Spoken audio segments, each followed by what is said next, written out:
On cherche beaucoup le bonheur à l'extérieur de soi. On pense que si on trouve l'amour de notre vie, ben, on sera heureux. Si nos enfants réussissent, si on a la maison de nos rêves, si on fait des vacances dans un hôtel 5 étoiles, si on a le travail prestigieux. Et tôt ou tard, on se rend compte que, et non, le bonheur n'est pas là. Il reste une partie à l'intérieur qui est insatisfaite. Et cette partie, c'est là où vit la paix, la joie imprenable. Et c'est à l'intérieur de soi. C'est le voyage le plus difficile à faire. Qu'est-ce qu'on trouve quand on s'en va à l'intérieur?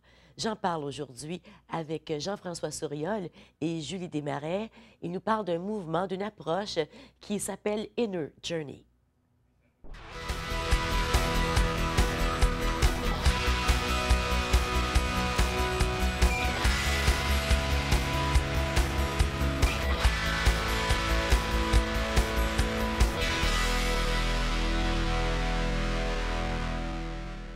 Bonjour, bienvenue à l'émission. Vous savez que j'aime parler de ces voyages à l'intérieur de soi, ces voyages qui sont les plus difficiles à faire parce qu'on ne sait jamais qu'est-ce qu'on va trouver quand on s'en va à l'intérieur. Des fois, ça peut être très, très difficile. J'en parle avec Jean-François Souriol. Bonjour Jean-François. Julie Desmarais, les deux, vous êtes membres de la communauté Inner Journey. J'ai trouvé ça passionnant quand j'en ai entendu parler. Vous allez peut-être reconnaître Jean-François qui est venu à l'émission l'année dernière. Il était membre du forum sur le bullying qu'on avait fait, bullying et intimidation. Aussi, tu fais des présentations dans les écoles, Jean-François, sur comment sécuriser notre environnement Internet pour nos enfants. C'est ça, à la maison et pour les enfants, en effet. Puis à l'école. Et puis, merci de revenir et de parler maintenant d'une autre de tes passions. Peut-être ta plus grande passion. Est-ce que c'est ta plus grande passion? Inner Journey, c'est quoi? Comment tu situes ce voyage dans ta vie? Initialement, moi, j'ai un background militaire, puis une bonne personnalité, puis toujours vers l'action, toujours axé vers l'action. Puis je dois dire que cette recherche intérieure-là n'était pas quelque chose qui m'interpellait énormément. Puis, mais à un moment donné, avec mon épouse, puis avec notre cheminement en couple, il est arrivé quelque chose où il manquait quelque chose. Puis, au travers d'amis, de très bons amis, ils m'ont été offerts cette approche-là, au travers d'une session d'information. Puis, il y a un clic qui s'est formé. Puis, c'est de pouvoir trouver à l'intérieur de soi une paix, si on veut, qui vient du fait qu'on est capable de se séparer un peu des voix dans notre tête. Que les voix, au travers d'expériences, de voir que ces voix-là, c'est pas moi. Mon moi, il est capable de regarder ces voix-là puis de faire des choix. C'est un petit peu le fondement de base de Donc, tu t'es retrouvé là, à cette session. Tu as découvert ça, cette façon. On va en parler parce que je trouve ça passionnant. Mais tu t'es retrouvé là, mais avais-tu de la réticence à y aller au début? Ah, 100%. En fait, j'allais là. Bon, mon épouse... Faire plaisir à ta femme. 100%. J'allais, comme j'ai dit plus tard, j'allais puncher un ticket. Ah oui? J'allais là lui faire voir que je faisais des efforts. Puis, au travers d'une conversation, on parlait du programme. Puis le programme commence où les hommes et les femmes sont séparés. Ah oui, ça, je trouve ça intéressant. Parce que, puis la dame qui présentait le programme disait, parce que c'est plus sécuritaire comme ça.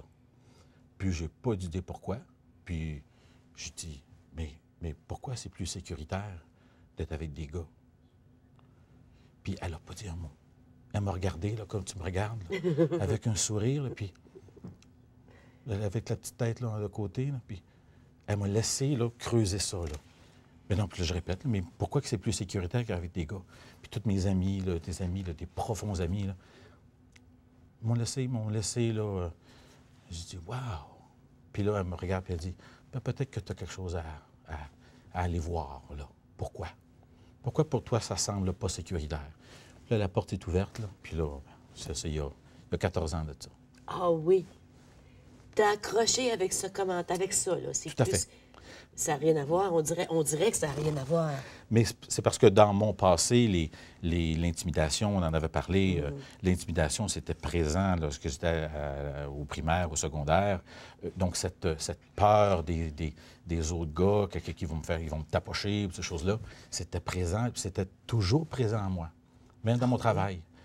Puis, Donc, tu veux dire que toi, dans ce milieu-là, avec les gars, tu ne te sentais pas en sécurité? Complètement.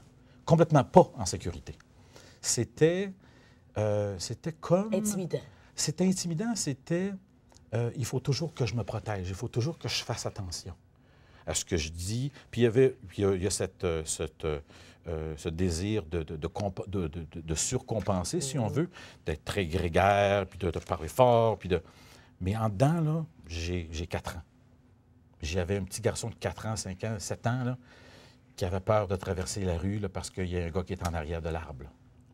Puis je vivais ça dans ma vie d'adulte, mais sans connaissance de ça. Puis là, en te replaçant avec des hommes, des amis, des gars, est-ce que tu les connaissais tous? Pas. Tu les connaissais pas. Pas. Tu te sentais vraiment pas en sécurité. Le programme commence d'une façon au travers d'expériences, le programme initial d'Inner Journey, te met dans des situations où cette sécurité-là, tu en baignes. Tu es dedans, là, puis tu la sens, puis c'est palpable comment que là, après quelques heures, il y a une connexion entre les hommes, puis j'imagine du côté des femmes aussi. Est-ce que c'était comme ça? Est-ce que quand tu es arrivé à ta première session d'Inner Journey, on t'a placé dans un groupe de femmes? Oui, les femmes commencent entre femmes, les hommes entre hommes. Puis comment ça s'est passé? Mais pour moi, c'était pas du tout la même expérience parce que c'était pas une bébête à moi. Alors que le programme a ceci de particulier que peu importe avec quels enjeux tu y vas, il y a toutes sortes de portes qui vont s'ouvrir et ce ne seront pas les mêmes que celles de la fille à côté ou du gars dans l'autre pièce. Parce que tu es appelé à vivre, toi, ton expérience dans un milieu. C'est ça. C'est ça. Mais toi, qu'est-ce qui t'a fait accrocher? Mais premièrement, pourquoi t'es allée? Toi, t'es-tu allée pour faire plaisir à quelqu'un? Non. Moi, j'avais fait un cheminement avec une thérapeute, puis j'avais énormément aimé ce que j'avais découvert. La solution, souvent, à mes problèmes, c'était pas tant de les régler que de les regarder en pleine face, puis de les accepter comme ils étaient. Et pouf, une disposition en dedans changeait et c'était plus facile.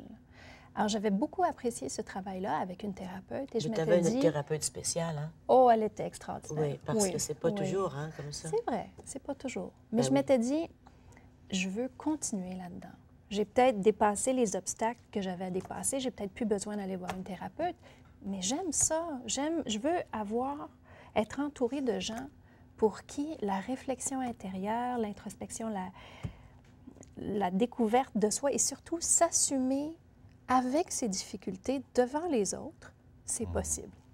Vous êtes appelé à vous assumer devant les autres avec vos difficultés? Pas en entrant. Non. Pas au début. Il y a un paquet de processus de groupe, de processus individuels. Donc, ça te permet de regarder tes relations avec les autres, tes relations avec tes parents, un paquet de différents processus qui bâtissent l'un par-dessus l'autre au travers du programme qui commence un jeudi en soirée et qui se termine le dimanche juste avant le souper. Donc, la première fois, c'est vraiment un atelier d'une fin de semaine. Oui, tout à fait. Donc, c'est ce que tu as fait toi aussi. Ça. Toi aussi, tu étais allé pour faire plaisir à ta femme toute une fin de semaine. À ce moment-là, j'avais déjà compris qu'il y avait quelque chose pour moi là. OK. Donc, on revient au retour de la pause. Tu nous racontes ta première fin de semaine, comment ça s'est passé.